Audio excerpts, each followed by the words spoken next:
Hello friends, இன்றைக்கி நம்ம cook with குட்டியில் ஒரு மஷ்ரூம் பிரியாணி தாங்க செய்ய போகிறோங்க. இந்த மஷ்ரூம் பிரியாணிக்கு ஒரு சீக்ரெட் மசாலா ஒன்று அரைச்சி சேர்த்த போகிறோம். அதுதான் இந்த மஷ்ரூமுக்கு நிறைய ஃப்ளேவர் தரும். அது என்ன எப்படி செய்யுதுன்னு பார்க்கலாங்க. நான் ஜீரக சம்பா அரிசியில் தான் இன்றைக்கி செய்கிறேங்க. அதுக்கு ஒரு 4 டம்ளர் ஜீரக சம்பா அரிசி வந்து எடுத்து தண்ணியில் ஊற வச்சுருக்கேங்க. ஒரு பேக்கெட் அளவுக்கு மஷ்ரூம் எடுத்துருக்கேங்க. இதில் பெருசாகவே கட் பண்ணிக்கோங்க, 2 அப்புறம் ஃப்ராசன் பீஸ் எடுத்துருக்காங்க. இந்த பீஸ் வந்து எப்படி ஃப்ராசன் பண்ணி நம்ம சேவ் பண்ணுறோங்கிறது ஒரு வீடியோ போடுறோங்க. அப்புறம் இஞ்சி பூண்டு பச்சை மிளகா பேஸ்ட்டாக அரைச்சிக்க போகிறோங்க. ஒரு 6 தக்காளி எடுத்துருக்கோங்க.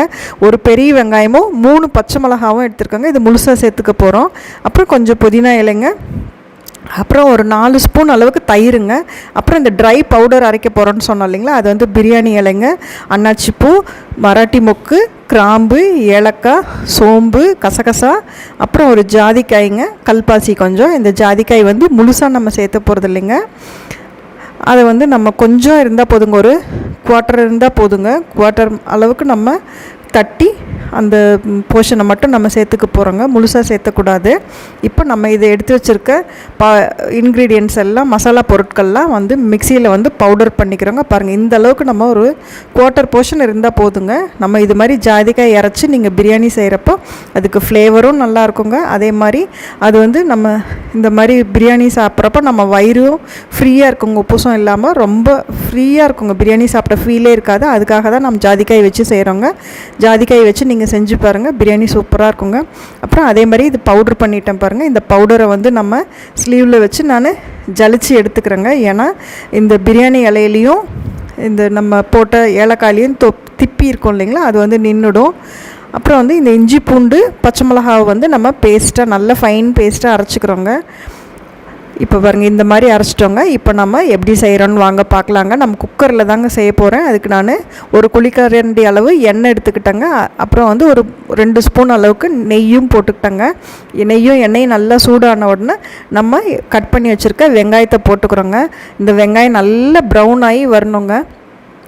அந்தளவுக்கு வந்து நல்லா வதக்கி விட்டுருங்க. இப்போ நம்ம அரைச்சி வச்ச இஞ்சி பூண்டு பச்சை மிளகா பேஸ்ட்டை போட்டுக்கணுங்க. உங்களுக்கு காரத்துக்கு தகுந்த மாதிரி நீங்கள் கூட்டிக்கலாம், குறைச்சிக்கலாங்க பச்சை மிளகாவை. இப்போ இதை நல்லா வந்து வதக்கி விட்டுருங்க. அடியில் பிடிக்குங்க, ஆனால் வந்து நீங்கள் அதை வந்து எடுத்து விட்டுட்டிங்கன்னா அது வந்து ஒட்டாமல் வந்துடுங்க. இப்போ வந்து நம்ம அரைச்சி வச்சுருக்கோம் அந்த ட்ரை பவுடர், இதுதாங்க நம்ம பிரியாணியோட சீக்ரெட் மசாலாங்க. இந்த மசாலா வந்து நீங்கள் அரைச்சி அதிக அளவில் அரைச்சி கூட நீங்கள் ஸ்டோர் பண்ணி வச்சுக்கலாங்க. 1 மாதம் வரைக்கும் ஃப்ளேவர் போகாமல் சூப்பராக இருக்குங்க. ரெஃப்ரிஜிரேட்டரில் வச்சுக்கோங்க. அப்புறம் அந்த எடுத்து வச்ச 3 பச்சை மிளகா வந்து முழுசாக சேர்த்துக்கிட்டாங்க. அதே மாதிரி புதினாவையும் இந்த ஸ்டேஜ்லேயே நம்ம எண்ணெயிலே போட்டுக்கிட்டாங்க. புதினா இந்த போடுறப்போ நமக்கு பிரியாணி வந்து நல்ல ஃப்ளேவர்ஃபுல்லாக இருக்குங்க. அதுக்காக தான் நம்ம எண்ணெயிலே புதினாவையும் போட்டோங்க. இப்போ வந்து நம்ம அடுத்தது ஒன்றா எல்லாம் ஆட் பண்ணிக்கலாங்க. உப்பு போட்டுக்கிட்டாங்க. இந்த பிரியாணிக்கு தேவையான உப்பு போட்டேங்க. மஞ்சத்தூள் போட்டேன். மிளகாத்தூள் 1 ஸ்பூன் எடுத்து வச்சுருக்கேங்க, அது வந்து போட்டுக்கிறோம். தனி மிளகாத்தூள் உங்களுக்கு காரம் எவ்வளவோ அந்தளவுக்கு எடுத்துக்கோங்க. ஏன்னா பச்சை மிளகா அரைச்சிருக்கோம், பச்சை மிளகா முழுசாகவும் போட்டிருக்கோம். அதனால் நீங்கள் மிளகாத்தூள் பார்த்து சேர்த்துக்கோங்க. இப்போ நான் 1 ஸ்பூன் அளவுக்கு மல்லித்தூள் போட்டுக்கிறேங்க. நான் மல்லித்தூள் காட்ட மறந்துட்டேன். இப்போ வந்து 1 ஸ்பூன் மல்லித்தூளும் போட்டுக்கிட்டாங்க. இப்போ இந்த எடுத்திருக்க மசாலா பொருட்கள்லாம் வந்து நல்லா பச்சை வாசம் போகிற அளவுக்கு கிளறி விட்டுருங்க. இப்படி அடியில் பிடிக்கிற மாதிரி தான் இருக்கும். அதை வந்து நீங்கள் திருப்பி கிளறி விட்டிங்கன்னா அது அடியில் பிடிக்காமல் ஒட்டாமல் வந்துடுங்க. இப்போ நம்ம மஷ்ரூமை வந்து இந்த எண்ணெயிலே போட்டுக்கிறோங்க. தக்காளிக்கு போடுறதுக்கு முன்னாடியே மஷ்ரூம் போட்டுட்டேன் பாருங்கள். நான் இப்படி போடுறப்ப மஷ்ரூமை வந்து ஜூஸியாக அந்த வந்து மசாலாலாம் ஏறி நமக்கு வந்து சாப்பிட்றப்போ அப்போ தாங்க வந்து நல்லாயிருக்கும். இல்லைனா பிளாண்டாக இருக்குங்க மஷ்ரூமு. அதுக்காக தான் நம்ம இந்த எண்ணெயிலேயே மசாலாலேயே போட்டு அதை வந்து வதக்கிக்கிறோங்க.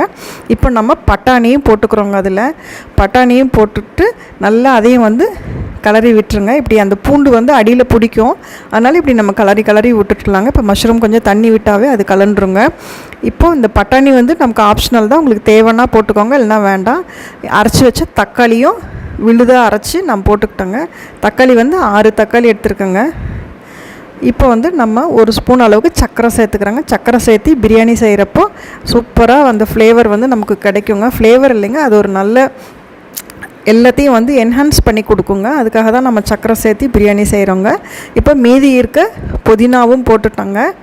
இப்போ இதை நல்லா மூடி வச்சுருவோங்க. இது மாதிரி மூடி வச்சு கிளறி கொடுக்குறப்போ அந்த எண்ணெய் பிரிஞ்சு இந்த ராஸ்மெல்லாம் போய் சூப்பராக வந்து நமக்கு அந்த மஷ்ரூமில் அந்த காரம், உப்பு, காரம், மசாலா எல்லாம் ஏறி அது வந்து நல்ல ஒரு ஜூஸியாக ஆகிடுங்க. அதுக்காக தான் வந்து இப்படி நம்ம மூடி வச்சு அதை வந்து நம்ம வந்து வேகிறதுக்கு டைம் கொடுக்குறோங்க. இந்த டைம் மட்டும்தான் நமக்கு வந்து இந்த பிரியாணி செய்கிறதுக்கு ஒரு லாங் ப்ராசஸாக தெரியுமே தவிர்த்து மற்ற ப்ராசஸ்லாம் வந்து ரொம்ப ஈஸியாக முடிஞ்சிருங்க. இந்த வணக்கி விடுறோம் இல்லைங்களா, இதுதான் வந்து ஒரு 15 to 20 minutes எடுக்குங்க. மற்றபடி பிரியாணிங்கிறது ஒரு மேட்டரே கிடையாதுங்க. சூப்பராக சீக்கிரம் நம்ம வெஜ் மீல்ஸு செய்கிறோம், சாம்பார், ரசம், குழம்பு, பொரியல் செய்கிறதோட இந்த பிரியாணி செய்கிறது வந்து ரொம்ப ஈஸி ப்ராசஸ்ஸுங்க. ஈஸியாக செஞ்சு முடிச்சிடலாங்க. இப்போ நம்ம எடுத்து வச்சுருக்க தயிரும் போட்டு நல்லா கிளறிட்டோங்க. பாருங்கள், இந்த தயிரும் வந்து இதில் வந்து நல்லா கரைஞ்சி எண்ணெய் பிரிஞ்சு மேலே வந்துருச்சுங்க. அந்தளவுக்கு வந்து நல்லா வதக்கி விட்டுருங்க. இப்போ வந்து நம்ம தண்ணி ஆட் பண்ணிக்கலாங்க. பாருங்கள், இந்தளவுக்கு வந்து தண்ணி எண்ணெய் வந்து பிரிஞ்சு மேலே வரணுங்க. அந்தளவுக்கு இதை வந்து நல்லா வதக்கி விட்டுருங்க. நல்லா வதங்கினதுக்கப்புறம் தான் நம்ம தண்ணி சேர்த்துறோங்க. தண்ணி வந்து இந்த அரிசிக்கு வந்து நான் 4 டம்ளர் அரிசிக்கு 8 டம்ளர் வந்து தண்ணி போட்டுக்கிறோங்க. இந்த தண்ணி சேர்த்துறது வந்து உங்கள் அரிசிக்கு தகுந்த மாதிரி சேர்த்துக்கோங்க. இது வந்து பழைய அரிசிங்க, அதனால் நான் வந்து 8 டம்ளர் போட்டுக்கிறேன். யூஸ்வலாக 4 டம்ளர்னால் 7 டம்ளர் போதுமாக இருக்குங்க. ஏன்னா 1 டம்ளர் அளவுக்கு நமக்கு அந்த எசன்ஸ் இருக்குது இல்லைங்களா, தக்காளி நம்ம அரைச்சி சேர்த்துருக்கனால அந்த விழுதுலேயே வந்து நமக்கு எசன்ஸ் இருக்கும். அதனால நம்ம 1 டம்ளர் நம்ம எப்போ பிரியாணி செஞ்சாலும் தண்ணி வந்து 1 டம்ளர் குறைச்சி சேர்த்துக்கோங்க. அதே மாதிரி நம்ம அரிசியும் வந்து ஊற வச்சுருக்கோம் இல்லைங்களா, அதனால் உங்களுக்கு தண்ணியை வந்து உங்கள் அரிசிக்கு தகுந்த மாதிரி நீங்கள் சேர்த்துக்கோங்க. இது பழைய அரிசிங்கிறதுனால நான் வந்து 8 டம்ளரே சேர்த்துக்கிட்டேங்க. 4 டம்ளருக்கு 8 டம்ளர் அளவு தண்ணி சேர்த்துருக்கேங்க. தண்ணி நல்லா கொதித்த உடனே இந்த அரிசி வந்து போட்டுக்கோங்க. தண்ணி கொதித்த உடனே தான் அரிசி சேர்த்துக்கிட்டோங்க. இந்த ஜீரக சம்பா போடுறதுக்கு பதிலாக நீங்கள் பாசுமதி அரிசியும் போட்டுக்கலாங்க. இதே மாதிரி தாங்க ப்ரொசீஜர்லாம் இதே மாதிரி தான். ஆனால் வந்து நம்ம வந்து அதுக்கு பதிலாக வந்து ஜீரக சம்பாவுக்கு பதிலாக பாசுமதி போட்டுக்கிறோங்க. அவ்வளவே தாங்க. இப்போ பாருங்கள், இது நல்லா கொதிக்கிட்டோங்க. இதை நம்ம மூடி வச்சுக்கலாங்க. குக்கர் மூடி போடலைங்க, சும்மா ஒரு லிட்டு போட்டு தான் மூடியிருக்கேன். இப்போ வந்து இந்த பிரியாணி குக்கரில் செய்கிறதுக்கான அந்த பதமே வந்து என்னென்னா, இந்த தண்ணியும் அரிசியும் ஒரு லெவலில் வரணுங்க. அந்த லெவல் வந்துருச்சுனாவே நமக்கு 80% ரைஸ் வந்து குக் ஆகிடுச்சின்னு அர்த்தங்க. இப்போ பாருங்கள், மீதி ஒரு 20% அளவு தானங்க நமக்கு அரிசி வேகணும். அதை வந்து நம்ம விசில் போட்டு வேக வைக்க போகிறோங்க. இப்போ வந்து இந்த ஸ்டேஜுக்கு மேலே ரொம்ப கலராதிங்க, அரிசி உடஞ்சிரும். இப்போ ஒரு ஸ்பூன் அளவுக்கு மேலே வந்து நெய் விட்டுக்கிறோங்க. நெய் விட்டுட்டு இதை வந்து நம்ம விசில் போட்டு மூடி வச்சிட போகிறோங்க. இந்த விசில் எப்படி போடுறது அப்படிங்கிறதும் நான் பாருங்கள் இப்போ காட்டுறேங்க. அது மாதிரி செய்கிறப்ப நமக்கு சாப்பாடு வந்து அரிசி உடையாமல் அதே மாதிரி அடிப்பிடிக்காமல் கிடைக்குங்க. இது நல்லா போட்டுட்டுங்க விசில் வச்சு நம்ம வந்து ஃபுல் லோ ஃப்ளேமில் வந்து 10 minutes வச்சுடுங்க. அப்போ வந்து நமக்கு அடியும் பிடிக்காதுங்க. அதில் இருக்க தண்ணியே போதும், அரிசியும் வெந்துருங்க. அதே மாதிரி பிரியாணியும் உதிரியாக இருக்குங்க. அதுதான் இந்த குக்கரில் செய்கிற பிரியாணியோட சீக்ரெட்டேங்க. அவ்வளோதான். பாருங்கள், நம்ம ப்ரெஷர் அடங்கினோடனே விசிலை ரிலீஸ் பண்ணிவிட்டேன். ப்ரெஷர் ரிலீஸ் பண்ணிவிட்டு விசில் எடுத்தால் பாருங்கள், நம்ம பிரியாணி எப்படி உதிரியாக சூப்பராக வந்திருக்குங்க. இதே மாதிரி நீங்களும் உங்கள் வீட்டில் வந்து பிரியாணி செஞ்சு பாருங்கள். உங்களுக்கு வந்து இந்த நம்ம ஒரு பவுடர் அரைச்சி செஞ்சோம் இல்லைங்களா, அதனால் இந்த பிரியாணி வந்து ஒரு ரிச் ஃப்ளேவரில் சூப்பராக இருக்குங்க. இதே மாதிரி நீங்களும் உங்கள் வீட்டில் ட்ரை பண்ணிவிட்டு எப்படி இருந்ததுன்னு சொல்லுங்கள். நாங்கள் இன்றைக்கி ஆனியன் ரைத்தா கூட தான் சாப்பிட்டோங்க. இந்த ரெசிபி பிடிச்சுன்னா கட்டாயம் உங்கள் ஃப்ரெண்ட்ஸ் கூட வந்து ஷேர் பண்ணி விடுங்க. தேங்க்ஸ் ஃபார் வாட்சிங். தேங்க்யூ.